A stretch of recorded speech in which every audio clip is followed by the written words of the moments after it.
Lovingly handcrafted metadata is time-consuming and expensive to create, but a minimal metadata record isn't enough. What to do? Maybe the solution is just not to produce your own metadata. Maybe the solution is to have someone else do it for you. Enter what's called author-created metadata. In other words, the creator of a resource also creates the metadata about that resource. Scholarly and scientific journals often use author-created metadata. The Association for Computing Machinery, for example, is a major professional association in information science and probably quite obviously computer science, and they do this for their publications. So here's how this works. If I'm lucky enough to have a paper published in an ACM publication, for example, I have to choose several different kinds of metadata, and I'm going to show you two of those. First, I have to pick as many of these general terms as are relevant to the thing that I've written. And that's not difficult because there are only 16 of them. Next, I have to pick one and only one term from the ACM computing classification system. For example, a lot of the work that I've written over my career would fall into this category here, K32, Computer and Information Science Education. So I would choose that one term and only that one term from this fairly lengthy list of terms, a controlled vocabulary by the Association for Computing Machinery. Now, it's not difficult to choose general terms because, first of all, there are so few of them, and second, you can choose as many of them as you need. But getting my head around the much larger computing classification system is much harder, and selecting only one term out of that long list might be a challenge for me. It's a small controlled vocabulary compared to some, but it's large enough. Imagine making an author or a creator do that selection using a much larger controlled vocabulary, like the Library of Congress subject headings, or the Art and Architecture thesaurus, for example. Forget about it. I, as the author, might not have the depth of subject knowledge to choose the best terms, define best however you like, or the information skills to navigate a controlled vocabulary of this size and select an appropriate term. Also, there's a great story about Isaac Asimov, the science fiction author and author of works on dozens of topics. The man was incredibly prolific. He wrote hundreds of books in his lifetime.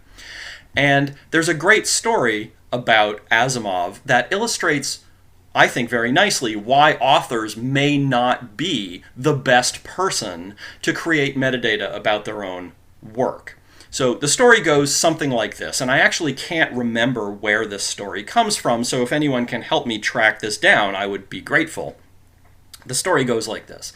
Isaac Asimov was at a science fiction convention, or some sort of convention, and he comes across a group of people talking about one of his stories. And one of the speakers was talking about, well, there's all this allegory and richness and depth and meaning and whatnot. And Asimov interrupts and says, no, it's really a very simple story. And the speaker says, sir, I am an English professor. Who are you to tell me that you know more about this than I do? And Asimov says, well, I wrote the story. I'm Isaac Asimov.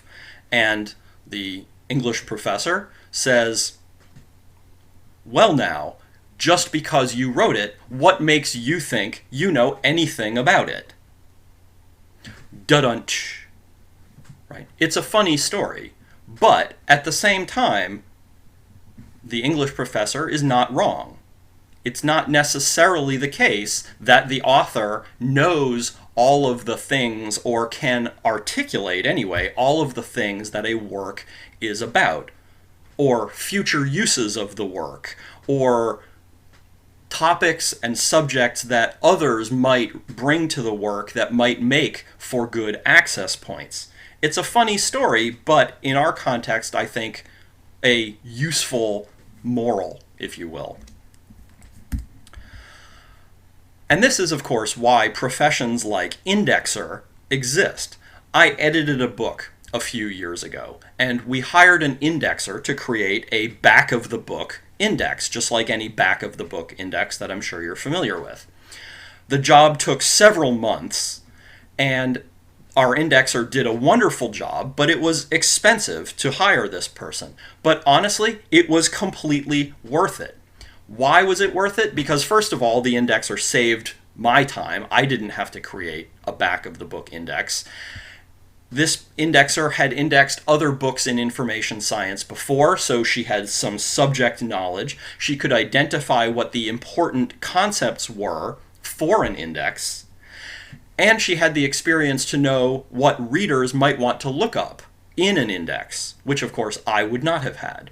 This is the value of professional experience. Somebody who knows enough about the subject and knows enough about the use cases to do a better job than, in my case, the editor, but in other cases it might be the author. Now, another kind of third-party metadata is what's called in library jargon copy cataloging. Now, in library copy cataloging, usually what's being copied is the MARC record.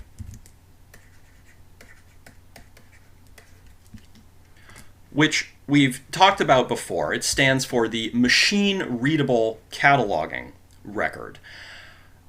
In copy cataloging, it used to be what was copied was library cards, the physical cards, but most libraries don't use card catalogs anymore. They use online catalogs.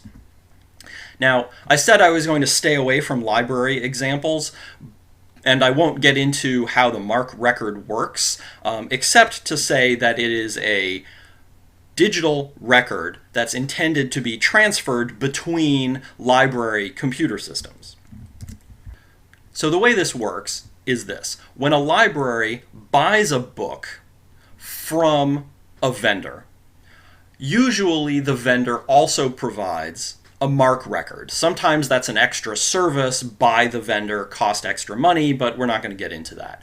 The point is, a library can purchase a whole bunch of new books for the collection and get a batch of MARC records and import those MARC records into the library's catalog. So no one in the library or at the institution has to spend all that time to create all of those metadata records. You just fork over your money and you get somebody else's metadata records. And in a way, this is the same idea as metadata repositories and harvesters. You harvest someone else's metadata records and you integrate them into your own repository. The difference, of course, is that in copy cataloging, you're paying for the metadata records, which is usually not the case for OAI PMH requests, but that's another issue entirely. Copy cataloging is great for libraries, usually. It saves time and it saves money across probably thousands of libraries worldwide, but in the end, someone still has to create the original metadata record that everyone else is buying a copy of. So ultimately, it's not really a solution to the problem that creating metadata is expensive. It just pushes that problem off onto someone else.